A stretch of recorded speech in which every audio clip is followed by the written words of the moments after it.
मेरा नाम रंजन जादव है। मैं फिणाव गांव से बोल रही हूँ। यहाँ फिणाव गांव में शेड्यूल कम्युनिटी में 32 फैमिली बनकर बुनकर समाज के हैं, 30 समाज रोहित समाज के हैं और 10 फैमिली वाल्मीकि समाज के हैं। इस गांव में ये हुआ कि अंबेडकर का एक बहुत बड़ा विवाद चल रहा है कि यहाँ जो गांव के बाहर, गांव के शेड्यूल कास्ट के विस्तार के बाहर जो ज़मीन है, वहाँ बरसों पहले उन लोगों को ज़मीन दी गई थी कि आप जो यूज़ करना हो वो कर सको। तो फिर उन्होंने अब अंबेडकर का स्टैच्यू और हॉल बनाने का तय किया। तो फिर जो यहाँ के जो ओपन कैटेगरी के समाज में जो पटेल समाज है, उन लोगों ने बहुत विवाद चलाया और अभी यहाँ एट्रोसिटी भी बनकर समाज और पटेल समाज के बीच चल रही है, जो एक न्याय के लिए बिना डरे बनकर समाज के लोग लड़ रहे हैं। तो क्या दिक्कत है? बुनकर समाज ने क्या अंबेडकर का क्या करना चाहते थे और क्या हुआ?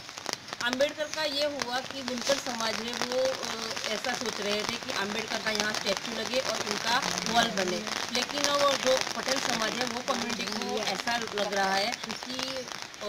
ये तो दलित समाज के देवता है, तो यहाँ गांव के बीच जो लोकेशन अच्छा है तो और स्कूल के पास ही है, तो यहाँ अंबेडकर स्टैच्यू नहीं लगना चाहिए। तो क्या किया उन्होंने? तो उन्होंने यहाँ आके जो दलित समाज के जो लीडर थे, उसमें एक लीडर थे अशोक भाई, उनको घर पे आके उनके फैमिली पे भी उन्होंने हमला किया और 400-500 लोग यहाँ आए और अशोक भाई, उनकी बीवी, उनके 2 बच्चे और उनकी बूढ़ी माँ, उनको बहुत बुरी तरह से पीटा उन्होंने। अशोक भाई, आप बताएंगे कि क्या सामाजिक बहिष्कार लगा? गुजराती में भी आप बात कर सकते हैं।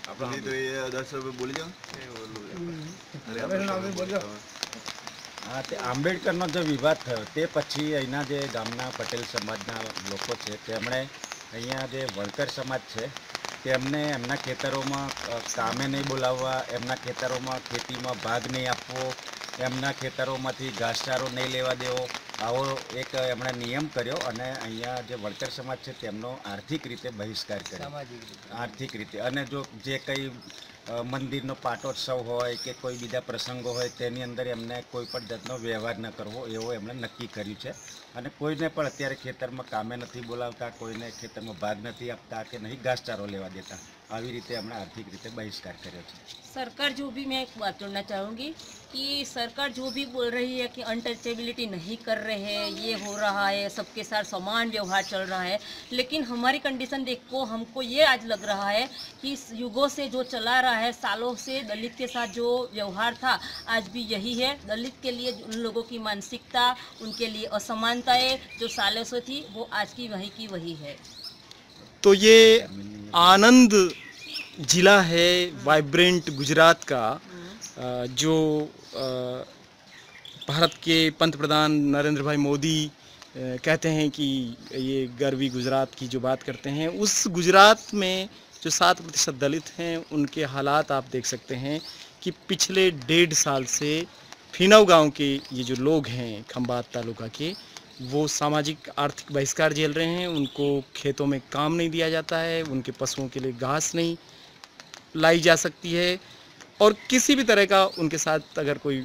इस तरह का व्यवहार रखता है तो उसके लिए 5,000 रुपये का अर्थदंड उन्होंने तय कर रखा है। और इसकी वजह से